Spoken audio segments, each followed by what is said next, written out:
السلام علیکم ورحمۃ اللہ تعالی وبرکاتہ نحمدہ ونصلی ونسلم علی سیدنا و مولانا محمد رسولہ النبی الامین المکین الحنین الکریم الرؤوف الرحیم وعلی آلہ طیبین الطاہرین وصحبہ الکرام المتقین المخلصین وجمیع الاولیاء والصالحین وعلینا معهم اجمعین اما بعد فقد قال اللہ سبحانہ وتعالی فی کلامہ العظیم فاعوذ باللہ من الشیطان الرجیم بسم اللہ الرحمن الرحیم یا ایہا الذین آمنوا اتقوا اللہ وکونوا مع الصادقین صدق اللہ مولانا العظیم فقال اللہ سبحانہ وتعالی الی مقام آخر ان اللہ وملائکتہ یصلون علی النبی یا ایہا الذین آمنوا صلوا علیہ وسلموا تسلیما اللہم صلی علی سیدنا محمد وعلی آل سیدنا محمد وبارک وسلم۔ معزز ناظرین سامعین محترم، بزم طلباء قدیم و محبان شیخ الاسلام بانی جامع نظامیہ جدہ کے زیر اہتمام سلسلے وار تذکرہ اولیاء کے عنوان سے ہم اللہ رب العالمین کے محبوبین کی مبارک زندگیوں کے مختصر حالات آپ کے سامنے رکھتے ہوئے آ رہے ہیں۔ قرآن مجید کی جس آیت مبارکہ کو میں نے خطبہ مسنونہ میں تلاوت کا شرف حاصل کیا ہوں، جس میں اللہ تبارک و تعالیٰ نے ارشاد فرمایا کہ یا ایھا الذین آمنوا اتقوا اللہ، اے ایمان والو تقوی اختیار کرو، وکونوا مع الصادقین، اور میرے صادقین میرے سچے بندوں کی صحبت کو اختیار کرو۔ یعنی اللہ رب العالمین کے جو محبوبین ہیں، صالحین ہیں، ان کی صحبت کو اختیار کرنے کا اللہ تبارک و تعالی ہمیں حکم عطا فرما رہا ہے۔ آج ہم تذکرہ اولیاء میں جس ہستی بابرکت کا ذکر فرما رہے ہیں، وہ شخصیت حضرت شرف الدین بو علی شاہ قلندر رحمۃ اللہ تعالی علیہ کی ذات مبارکہ ہے۔ معزز ناظرین سامعین محترم، شرف الدین بو علی شاہ قلندر رحمۃ اللہ تعالی علیہ برصغیر پاک و ہند کے نامور اولیاء کبار میں جن کا شمار ہوتا ہے، اور آپ کا جو مشرب ہے وہ قلندرانہ ہے۔ آپ کا جو مشرب قلندرانہ تھا۔ ابتدا میں آپ نے علوم ظاہری میں کمال حاصل فرمایا، مگر بعد ازاں جذب و مستی میں یگانہ روزگار ہو گئے۔ آپ کو عشق الہی میں خاص مقام حاصل رہا۔ یعنی آپ کی ابتدائی زندگی کو دیکھا جائے تو بالکل جو ہے آپ علوم ظاہری کا ایک بلند مقام آپ کو حاصل رہا، علوم ظاہری کو آپ نے حاصل فرمایا، اور درس و تدریس میں آپ نے باقاعدہ اپنی زندگی کو بسر کر رہے تھے۔ لیکن بعد میں ایک ایسا وقت آیا کہ آپ کے اندر انقلاب پیدا ہوا، تبدیلی آئی، جس کی وجہ سے آپ جو ہے نا قلندرانہ آپ کا مزاج ہو گیا، عشق اور محبت الہی میں ہمیشہ سرشار رہنے لگے۔ آئیے ناظرین سامعین محترم، حضرت بو علی شاہ قلندر رحمۃ اللہ تعالی علیہ کا جو آپ کا جو نسبی تعلق ہے، یعنی حسب و نسب کے اعتبار سے حضرت شرف الدین بو علی شاہ قلندر رحمۃ اللہ تعالی علیہ کا جو سلسلہ نسب ہے وہ حضرت سیدنا امام اعظم ابو حنیفہ رضی اللہ تعالی عنہ سے جا کر ملتا ہے۔ تو پتہ یہ چلا کہ شرف الدین بو علی شاہ قلندر اولاد سیدنا امام اعظم ابو حنیفہ رضی اللہ تعالی عنہ ہے۔ آپ کی سیرت کیا بالکل جو ہے نا آپ کے نام کے ساتھ، آپ کے والد کے نام کے ساتھ ساتھ جو سلسلہ نسب ہے جو امام اعظم سے جا کے ملتا ہے وہ بالکل تفصیل کے ساتھ، دلائل کے ساتھ موجود ہے۔ آئیے ناظرین سامعین محترم، آپ کے والد گرامی کا نام سالار فخر الدین تھا، اور آپ کی ولادت جو ہے پانی پت میں 605 ہجری میں آپ کی ولادت بسعادت ہوئی۔ ولادت کے ایک بعد واقعہ بڑا خاص واقعہ ہے۔ حضرت بو علی شاہ قلندر جب تولد ہوئے تو آپ کا معاملہ یہ رہا کہ آپ نہ آنکھ کھولے، اور زار و خطار آپ جو ہے ایسا رونا شروع کیا کہ آپ چپ نہیں ہوئے۔ بہت ہی جو ہے نا اس قدر روتے گئے کہ ایک لمحہ بھی جو ہے بو علی شاہ قلندر جو ہے نا آنکھ کھولی، اور زار و خطار آپ جو ہے نا اس قدر روتے تھے کہ اتنا جو ہے رونا رہا آپ کا کہ ایک لمحے کے لیے بھی آپ کا رونا نہیں رکتا۔ تو ایک دن گزر گیا، لیکن اس کے باوجود بھی آپ نہ آنکھ کھول رہے ہیں، نہ جو ہے نا دودھ پی رہے ہیں، نہ آپ جو ہے نا رونا آپ کا نہیں رک رہا ہے۔ آپ کے والد گرامی، آپ کی والدہ ماجدہ پریشان ہے کہ بھئی بچہ روتا ضرور ہے، لیکن اس قدر اتنی جو ہے کہ یعنی بغیر رکے روتے رہنا اور ایک لمحہ بھی خاموش نہیں ہونا، اس کی وجہ کچھ سمجھ میں نہیں آ رہی ہے۔ حتیٰ کہ ہوا یہ کہ اس کے بعد میں آپ کے گھر کے دروازے کے قریب سے ایک مجدوب صاحب گزرے۔ اس مجدوب صاحب نے اس وقت جو ہے آپ کے والد گرامی کو فرمایا کہ تم کو جو لڑکا تولد ہوا ہے اس کو میں دیکھنا چاہتا ہوں۔ اس کے بعد میں حضرت شرف الدین بو علی شاہ قلندر رحمۃ اللہ تعالی علیہ آپ اندر یعنی آپ کے والد گرامی جب اندر تشریف لے گئے، حضرت فخر الدین سالار رحمۃ اللہ تعالی علیہ آپ جو ہے نا لے جا کر اپنے اس نومولود حضرت ابو علی شاہ قلندر کو اپنی گود میں اٹھا لائے اور اس مجدوب صاحب کے ہاتھوں میں دے دیا۔ اس مجدوب صاحب نے جب ان کو اپنے ہاتھوں میں لے کر اپنی گود میں لیا، ان کو اوپر اٹھایا اور جو ہے فرمایا بیٹے تم قلندر ہو، تم اس دنیا میں آ چکے ہو، اب تم رونا بند کر دو۔ فرمایا اس مجدوب صاحب نے فرمایا تم قلندر ہو، مجدوب تھے، صاحب بصیرت تھے، فرمایا کہ تم قلندر ہو،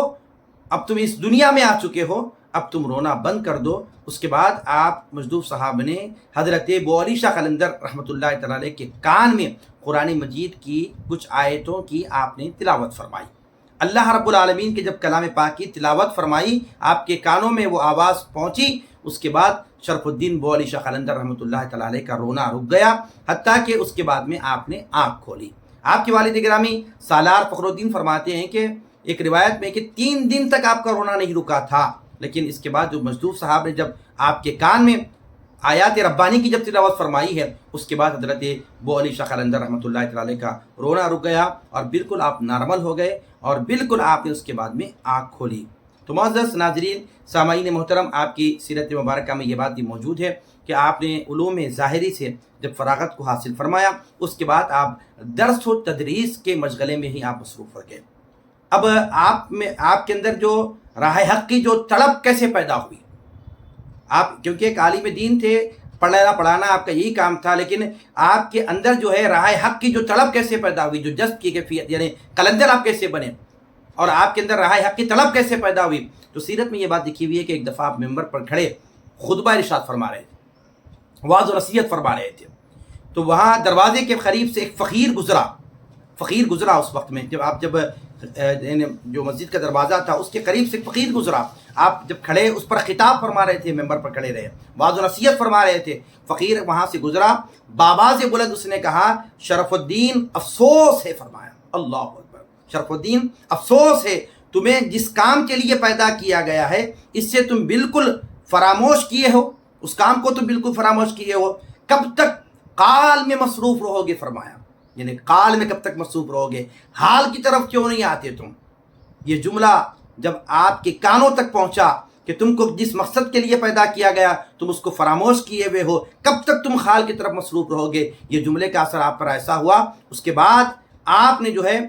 کہ دل کی دنیا بدل گئی اور آپ کے اندر جو ہے راہ حق کی تڑپ آپ کے اندر اس قدر پیدا ہو گئی۔ اس کے بعد آپ نکل گئے اور نکلنے کے بعد اس وقت ایک بہت بڑے بزرگ تھے حضرت شہاب الدین رحمۃ اللہ تعالی علیہ کے، آپ کے دست حق پر آپ بیعت فرمائی اور ایک کٹیا، یعنی بالکل جو ہے چھوٹی سی جو ہے ایک گرسی کہیں کٹیا کہیں، اسی کے اندر آپ جو ہے نا عبادت میں مصروف رہ گئے اور تقریباً 12 سال آپ جو ہے نا اس کٹیا کے اندر عبادت میں مصروف رہ گئے۔ پھر ایک مرتبہ جب آپ پانی کے اندر تھے، بعض روایتوں میں آگے پانی کے اندر تھے، بعض فرمایا کہ کٹیا کے اندر تھے، تو وہاں ہاتف غیبی سے آواز آئی اے شرف الدین، ہم نے تمہاری اطاعت کو قبول فرما لیا ہے، مانگو تم ہم سے کیا مانگنا چاہتے ہو۔ حضرت شرف الدین ابو علی شاہ قلندر رحمۃ اللہ علیہ نے فرمایا کہ میں تجھ سے تجھی کو مانگتا ہوں، فرمایا آپ نے فرمایا میں تجھ سے تجھی کو مانگتا ہوں۔ تو اس کے بعد ہوا کیا، ایک بزرگ تشریف لائے اور آپ پانی کے اندر موجود تھے، آپ کو پکڑ کر جو ہے اٹھا کر آپ کو باہر لایا، فرمایا 12 آپ جب باہر نکال کے لائے اس بزرگ حضرت ابو علی شاہ قلندر کو، تو ابو علی شاہ قلندر نے فرمایا کہ آپ کون ہیں؟ میں 12 سال کی عبادت کو آپ نے ضائع فرما دیا، میں ابھی اپنے منزل مقصود تک پہنچنے والا تھا۔ تو بزرگ جو اٹھا کے لائے تھے ابو علی شاہ قلندر کو، آپ نے فرمایا میں مولا علی المرتضیٰ ہوں، فرمایا سبحان اللہ، میں علی ابن ابی طالب ہوں، فرمایا۔ اس کے بعد شرف الدین ابو علی شاہ قلندر رحمۃ اللہ تعالی علیہ آپ حضرت مولا علی المرتضیٰ کے قدموں میں گر گئے۔ حضرت مولا علی المرتضیٰ نے آپ کو باطنی نعمت سے بہت ہی سرفراز فرمایا اور آپ کا وہ مقام تھا، قلندرانہ مزاج تھا آپ کا، قلندر تھے آپ۔ تو ایک مرتبہ آپ کے جو ہے حالات زندگی میں آپ کی جو کرامات وغیرہ دیکھیں اور کیسے کیسے جو ہے نا جنگل کے جانور بھی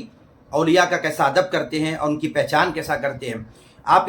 سیرت کی کتب میں بات لکھی ہوئی ہے کہ شیخ جلال الدین ایک مرتبہ، ایک بزرگ تھے شیخ جلال الدین، تو ایک مرتبہ ابو علی شاہ قلندر رحمۃ اللہ تعالی سے ملاقات کے لیے جب آپ کے حجرے کے پاس تشریف لائے تو آپ قریب تھے، اسی وقت ہی آپ نے دیکھا کہ ایک شیر دھاڑتا ہوا جو ہے نا آواز نکالتا ہوا اس وقت حضرت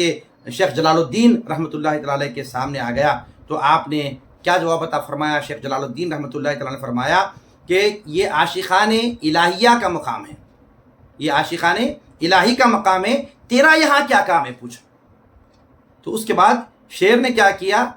دھرانا بند کر دیا، آواز نکالنا بند کر دیا۔ اس کے بعد وہ شعر آگے چلتا، شیخ جلال الدین پیچھے چلتے۔ شیخ جلال الدین دیکھتے ہیں کہ اس وقت ایک ایسا مقام آیا کہ وہ شعر جو ہے حضرت شرف الدین بولی شاہ قلندر رحمۃ اللہ تعالیٰ علیہ کے حجرے میں داخل ہوا۔ جلال الدین رحمۃ اللہ تعالیٰ جب اس حجرے کے اندر داخل ہوئے، کیا دیکھتے ہیں؟ 3 شعر پہلے سے اس حجرے کے اندر موجود ہیں، اور وہاں درمیان میں حضرت شرف الدین بولی شاہ قلندر رحمۃ اللہ تعالیٰ علیہ بیٹھے ہوئے ہیں۔ حضرت شیخ جلال الدین جب اس حجرے میں داخل ہوئے تو 4 شعر اس وقت شرف الدین بولی شاہ قلندر رحمۃ اللہ تعالیٰ علیہ کے خدموں کے پاس ایسے ٹھہرے ہوئے ہیں، اور اپنے جسم کو شرف الدین بولی شاہ قلندر کے پیروں سے ایسا مس کر رہے ہیں جیسے کوئی پالتو بلی جو ہے جو اپنے مالک کے پیروں کے نیچے رہتی ہے۔ اسی طرح یہ 4 جنگلی شیر جو جنگل کے رہنے والے، جو انسانوں کے دشمن، وہ شیر جو ہے چاروں کے چاروں جو ہے حضرت شرف الدین بولی شاہ قلندر رحمۃ اللہ تعالیٰ کے قدموں میں بلیوں کی طرح جو ہے نا بیٹھے ہوئے ہیں۔ یہ مقام، یہ مرتبہ شرف الدین بولی شاہ قلندر رحمۃ اللہ تعالیٰ علیہ کا ہے۔ معزز ناظرین، سامعین محترم، آپ کا وصال مبارکہ 9 رمضان المبارک آپ کا وصال مبارکہ ہے۔ تقریباً آپ کی عمر مبارک 122 سال رہی ہے، اور 724 ہجری آپ کے جو ہے نا وفات کیا سال ہے۔ یہ چند باتیں آپ کی سیرت کے متعلق رکھی گئی۔ اللہ رب العالمین کی بارگاہ میں دست بدعا ہوں، الہ العالمین ہم سب کو تیرے محبوبین سے محبت کرنے اور ان کی تعلیمات اور ارشادات پر عمل کرنے کی توفیق عطا فرما۔ وما علینا الا البلاغ، وآخر دعوانا ان الحمد